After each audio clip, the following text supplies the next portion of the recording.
you produce structures that enable you to regulate yourself, because you're like a kind of a colony of strange sub-animals that have to figure out how to get along so that you can sort of be one thing.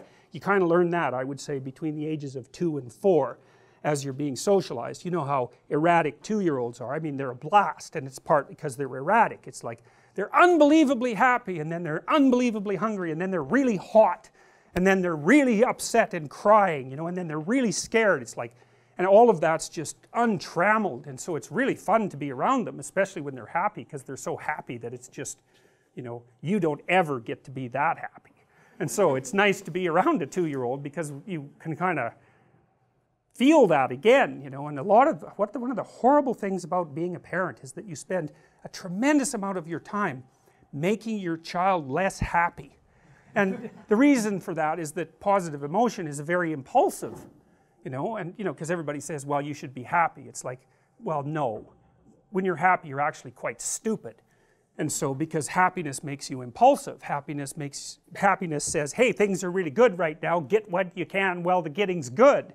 And so, like if you're hyper optimistic, manic, we'll say, it's like every stock investment looks like a really good stock investment. It's like you go out and spend all your money because look, there's those wonderful things everywhere and you could do such great things with them, and then, you know, you spend all your money and then you crash and you think, oh God, my life's over, you know, because I just spent all my money on all this useless stuff, and it's all under the grip of impulsive positive emotion, you know. And so when you're telling your kids to be quiet and settle down, it isn't because they're making a lot of noise being in pain. It's because they're running around like wild baboons having a blast and disrupting things like mad, you know. And so well, you got kids, you got to settle down, you know, like quit having so much fun.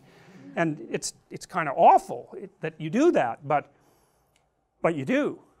And that's because the emotions and the motivations have to be brought into like a relationship with one another within the person, so that, you know, one thing I remember with my son, who is he's quite disagreeable by temperament, which is actually a good thing as far as I'm concerned, although it brings its own challenges.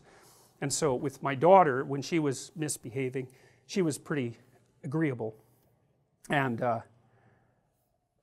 you know, if she was misbehaving, I could basically just look at her and then she'd quit, you know. But my son, it was like, that was just nothing. You're looking at me? It's like, no, that's just not going to go anywhere, man. And so then I'd like tell him to stop, and that really wasn't having much of an effect either. He'd just sort of maybe laugh or run away or whatever. I mean, he was a tough little rat. And, you know, what I would do with him is he would be doing something and I'd interfere and he'd get upset and, you know, angry. And so then I'd get him to sit on the steps, and I told him, and this is when he was about 2, I said, look, you're going to sit on the steps, that's time out. You're going to sit on the steps until you've got control of yourself and you can come back and play the family game again. I basically said, be a civilized human being and then you're welcome again. And so he'd sit on the steps. It was so interesting to watch because he was just enraged. He'd sit there. Like, have you ever seen a 2-year-old have a temper tantrum?